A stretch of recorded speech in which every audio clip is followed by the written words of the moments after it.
शेतकरी मित्रांनो, मी ज्ञानेश्वर पायगन, माऊली कृषी सेवा केंद्र सातपाटा. शेतकरी मित्रांनो, ही जी हळद आहे ही माझ्या स्वतःच्या शेतातील हळद आहे. तुम्ही बघू शकता, जवळपास 25 जून 2026ला याची लागवड केली होती. आज 1 महिना 12 दिवस या प्लॉटला झालेले आहेत. याच्यामध्ये सर्वात महत्त्वाचं म्हणजे आपण सुरुवातीला भेसळ डोस टाकला. याच्यानंतर ड्रीप नसल्यामुळे आपण याला अजून ड्रिचिंग केलेली नाही आहे. पण आपण शेतकऱ्याला सांगितलं की सुरुवातीची ड्रिचिंग कोणती करायची, त्याच्यामध्ये आपण पहिला व्हिडिओ बनवलेला आहे. आता हा जो दुसरी ड्रिचिंग करायची, भरपूर शेतकऱ्याचे फोन येत आहेत की सर हळद पिवळी होत आहे, वाढ होत नाही आहे, किंवा थोडे थोडे पांदे याच्यावर भरपूर चट्टे दिसत आहेत.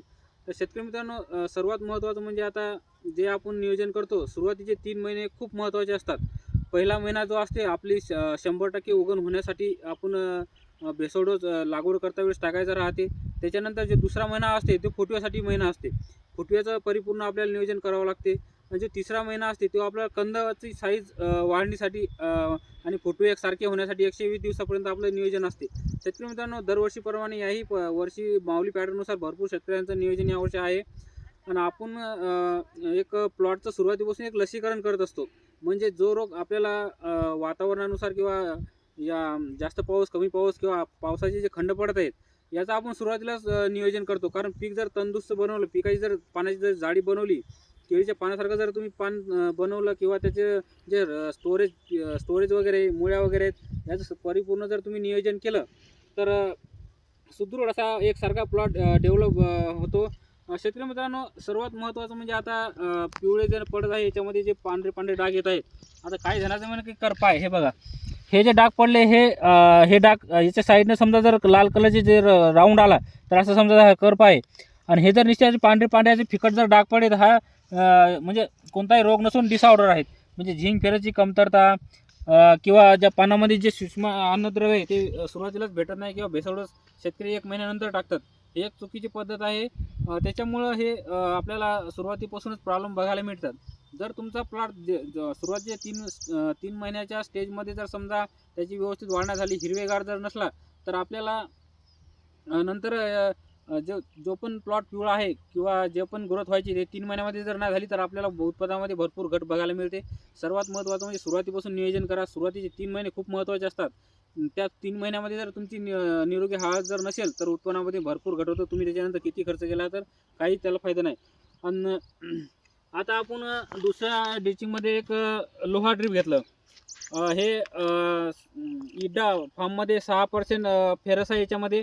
शेतकरी मित्रांनो, आता सर्वात महत्त्वाचं म्हणजे जे पण आपण जे प्लॉट करतो हे एकसारखा झाला पाहिजे. आणि जे पण निविष्ठा वापरतो हे दर्जेदार निविष्ठा वापरले पाहिजे. हे आपल्याला घ्यायचं 500 ग्राम एकरी. आणि याचं सर्वात महत्त्वाचं म्हणजे याच्यामध्ये तुम्हाला झिंक आणि बोरॉन पण थोडं प्रमाणात बघायला मिळेल. कारण एक 3 घटक आहेत याच्यामध्ये. पण फेरस म्हणून फेरससाठी आपण याला 7% इड्डा फार्ममधलं फेरस आहे आणि अतिशय दर्जेदार प्रोडक्ट आहे. एकदा जर तुम्ही वापरला तर याचे रिझल्ट तुम्हाला खूप सुंदर बघायला मिळतात. शेतकरी मित्रांनो, 6% ADTA फार्ममध्ये असल्यानंतर आपल्या क्वालिटी हिरवीगार आणते, पानाची साईज वाढवते, भरपूर गोष्टी याच्यापासून मिळतात. हे आपल्याला 500 ग्राम एकरी घ्यायचं आहे. त्याच्यात रिलीज झिंक, इड्डा फार्ममध्ये 12% झिंक आहे. शेतकरी मित्रांनो, आता याचं काम कसं आहे की झाडाला जी झाडाचं पान असते याला हे झाडाचं पान असते हे एकदम रुंदी करणं, टवदार करणं.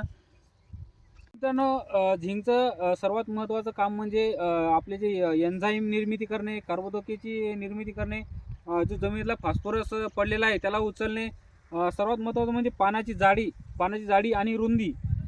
पानाची जाडी आणि रुंदी जे पण आपण न्यूट्रिशन स्टोरेज वगैरे चांगल्या प्रकारे पानामध्ये साठवून ठेवण्याचं काम करते. याच्यामुळं आपल्या झाडाची इम्युनिटी पॉवर, रेजिस्टंट पॉवर वाढते. शेतकरी मित्रांनो, खूप जबरदस्त प्रोडक्ट आहे. हे आपल्याला लोहा ड्रिपसोबत द्यायचं आहे. याच्यासोबतच आपल्याला एक प्रोबियॉन नॅचरल बायोस्टिम्युलंट आहे. 62.5 याच्यामध्ये अमिनो ॲसिड आहे. आणि एकदम दर्जेदार प्रोडक्ट असल्यामुळं जे पण आपण जे खतं वगैरे टाकतो ते उचलण्यासाठी जबरदस्त कार्य करण्याची, आपल्या खताचे कार्य करण्याची क्षमता 100% वाढवते. जिथं सर्वात महत्त्वाचा हा प्रोडक्ट आहे. याच्यासोबत आपल्याला रिलीज झिंक 500 ग्राम, लोहा ड्रिप 500 ग्राम. शेतकरी मित्रांनो, ज्यांची पण चुडखडची जमीन असेल त्यासाठी आपल्याला लोहा ड्रिप 1 किलो घ्यायचा आहे, रिलीज झिंक आपल्याला 1 किलो घ्यायचा आहे आणि प्रोबियॉन 1 लिटर घ्यायचं आहे.